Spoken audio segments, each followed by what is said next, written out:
All right, hello. So, let's talk about ego. I believe that many projects and organizations today have too much of it, and that it hinders them from doing better design work on products and services. That's a bit of an accusation, so let me talk you through what makes me say that. One of my own strongest learning experiences in the past few years, actually, started with a few lines of text on a blog. The blog was Creating Passionate Users by Kathy Sierra, and here's what I read there. Users shouldn't think about you. Do you care what your users think of you? Stop it. Our best advice for creating passionate users is care only about what your users think of themselves as a result of interacting with your creation. And what she is kind of saying is, stop trying to upgrade and brag about your product and start trying to upgrade your users. And it might seem like a small distinction, but for me, this was a pretty big facepalm moment. It was just kind of flush-worthily embarrassing, because I looked myself in the mirror and realized that a lot of projects, pretty much every project I had been involved in, really wasn't trying to do this. Even in projects where we used all the user experience methods and personas and user stories and all of this stuff, we were pretty busy with ourselves.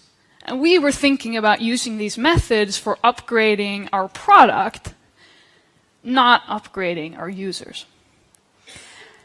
So when I had kind of stopped face-palming and trying to hide from my own embarrassment, I started reflecting and thinking back to the different organizations I had been involved in and projects and so on.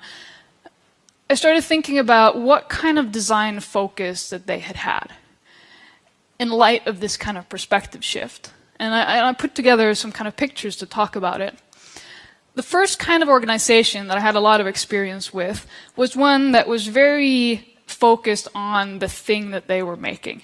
And the thing here can be, an institution, a library, an event even, but a lot of times, of course, projects or software or whatever it was. You have some team that's involved in making it, and typical design questions are stuff like, what features should it have, our software or whatever it is? What problems does it solve, and how can we build it? And of course, the user focus is in there somewhere implicitly. You're not building random things just because you like it. I mean, some engineering projects are like that, but,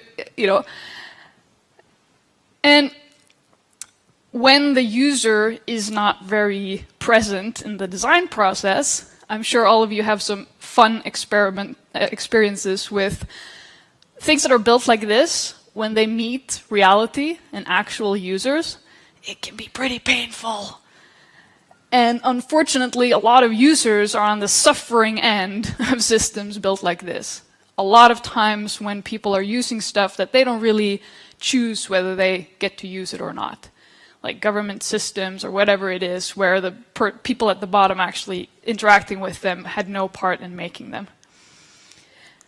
And so user experience design and these kind of perspectives have brought, a hugely well-needed focus shift for design when it comes to making anything really, that brings the user into view, places the user really at the core of the design process, and start asking design questions that rather look like this. What does the user want? What problems does the user have? And how can the thing that we're making support the user to achieve their goals? And for a lot of organizations, this design focus shift still feels radical, and like some kind of struggle. And a lot of people, especially in design and UX roles, they're kind of alone sometimes in their organizations trying to make people just see the light. Like, can't you see how, if we make good user stories, if we use all of these great methods, our product, our thing will be so much better, right? And it's really about taking that move to try and express stuff as, what does the user actually want or need, rather than some feature-based list of checkboxes. And I think due to the prevalence of a lot of kind of trends in the software development industry, especially around lean and agile and so on, this kind of starting point is pretty common now when it comes to at least software products. Like, in my experience at least, over the last 10 years or so, this has become a sort of new normal. This is not, I hope this is not like radical to anyone in here at least. I'm sure you have experience at home, wherever you're working, where some people think this is a bit of a thing. But I also had experience from organizations that were working on things that were very participation heavy. Some of these things include the game that I work on now, but also huge live-action role-playing game projects where hundreds of people have to all play together and take action independently for the thing to even exist. And those projects actually had a pretty different design focus. They were really busy with thinking about the agency of their participants. And common design questions would be more stuff like looking at, both groups and individuals and asking, or rather making sure that those groups and individuals had answers to questions such as, what can I do? And what can others do? And then my actions, if I do them, how will they look to others? How will they be perceived? And will they affect somebody else? And this is what we've learned in this kind of design focus, is that if you don't have answers to these questions for people, they're very likely to remain passive. If you don't understand what you say or what your action, like the effects of it, you're likely to just not do anything. And I think some of the most powerful services out there today, they gave people good answers to these questions. Twitter, for example. What can I do? Well, I can put 140 characters in this box. What can others do? Okay, they can do the same. How will we see each other? Okay, there's this feed, right? And the moment Twitter started messing with the properties of this very simple setup, they get pushback from users and so on. Most of those changes, I think, have been good eventually. But the role of organizers or makers with this kind of design focus is really to equip participants with what they need to act in ways that, in combination for everyone, become interesting or enjoyable situations. And I think that actually this kind of design focus better describes the needs for a lot of services and products today. And in this kind of focus, the thing, whatever it is that you're making, takes even more of a backseat. So if we put all of this together, or rather, let me first, if you're kind of interested in this kind of design focus, which is used in a couple of places that I have a lot of experience with, but not necessarily directly applicable, but I'll give you a few tips if you're interested in going more in this direction. Agency is really a keyword, like as in what can I do? A user, participant, person of your thing, what is it that I can do? And so that becomes a key design word that I don't feel is very present in a lot of other design thinking today. Simple thing you can do is to work with participant stories. I mean, this is not like a radical shift, but if you work a lot with user stories, it does something to your thinking to switch them out for participant stories. Another tool that I use personally a lot is a concept that I call the reality stack. And this is really something to explore what is already shaping the agency of those people you're wanting to work with, whatever area you're in, right?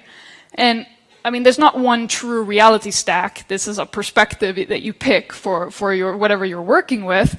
But at the bottom, you might say this, this physical reality, this might be difficult to change, but not always, infrastructure, legal systems, all of these culture norms, all of these things are already there influencing the agency of whoever you're dealing with. And then you probably zoom in and you get some more area specific. If you're working on some particular business where companies are buying software for X and you would want them to buy your software instead, right? You have some more zoomed in layers where your business skills for your particular area start mattering. But this thinking of it like a stack like this, like once you start with agency and you start thinking about then what are all the things that influence the agency of the person I'm designing for, you can start thinking about questions like, how can I equip people with new and interesting agency? And do I actively need to replace something that's already shaping agency for people? And maybe then, what can people do now that they couldn't do without your thing, whatever it is? So if we kind of put these three things together, we have a sort of three-phased design focus picture that we can also think of as a little bit of a diagnostic tool for our organization. Where is your design focus, the people you're working with? What type of design questions are you mostly busy with? Is it about the features? Is it about the people in relation to your thing, of being users? Or are you thinking about people in actual relation to each other? And this view, the participation view, you can of course take it just inside your own thing. You could talk about Twitter, for example, and think of just Twitter users in relation to each other. But often it's interesting to zoom out and think about the person you're designing for, not just in relation to other users of your service, but in relation to the rest of the people in their lives. And that's where that reality stack becomes interesting, right? Because you realize that you're not alone in the room with your user. And I believe that as we work with more and more complex products that more and more have to do with complex interactions and people doing stuff together and services being platforms for people to really meet and do things together, that it's useful for a lot of projects and organizations to move their design focus more in this direction, that direction. And I mean, all of these positions are valid as priority, like main focus positions, depending on what you're working with, right? In some very well-known areas where there's not a lot of uncertainty, being really skilled at just the features of making something it's not a bad place to be. So depends on what you're doing, right? But I believe it's useful for a lot of people today to kind of get out of user mode and really start thinking about people in relation to each other and how you can equip them with agency in interesting ways. But this is also where that question of ego comes in, because I think that there is another necessary movement here, which is about dropping institutional ego. Even with all of the user methods, personas, user stories, all of this, I found, at least for myself and my projects, it was really easy to still be stuck in being pretty self-obsessed. And the kind of embarrassing part for me, right, was that I thought I was pretty good at that user stuff. Like, I felt, a bit good about myself. I felt like, I've seen the light. Like, those stupid, people who think it's all about the tech, I've evolved. I'm smarter than that. And then this lens that Kathy Sierra put up, this mirror, made me see that it was actually easy for us to be extremely busy with all of these user questions and still be very self-obsessed. And I can take a super simple example for what the perspective shift did for us in terms of dropping ego on the game that I work on, EVE Online. We used to do a lot of, we have spaceships. They're super cool. They're visually stunning. It looks amazing. And we would do a lot of things with spaceships, pictures, all this kind of stuff, where the idea was to make our game look cool. And I think a lot of brands spend a lot of time like this. How are we going to make our brand look cool? What do we want it to communicate? What do we want people to think about when they see our brand? What color should it have? What should it look like? These questions are things that many organizations are very busy with. And I think this is some stuff that we should just stop doing, stop self-obsessing so much, because it hinders us. Not that it's not needed to some degree, right? But it hinders us from transporting our design focus from people as they relate to our thing, and further towards that place where we think of people in relation to each other and in relation to their world. So this is really the question. Is your project or company kind of busy with making yourself look good, which we did with our spaceships, or can you find a way to spend less energy on that and more energy on trying to actually have your user be good? And this is what we did. We shifted from trying to make the game look cool to thinking about how can we make the person who plays our game look cool to themselves, to other players, and to the rest of the world. And it produces a dramatic shift in what type of objects, like brand building objects, you create and so on. So this is the question that I want to pose to all of you. Have you got institutional ego? Are you a bit too pleased or happy with either yourself and your user focus or your institution, your thing, your brand, your product? And what would happen if you could drop it? So this is an attempt to put the gist of this talk in one slide. Thank you very much.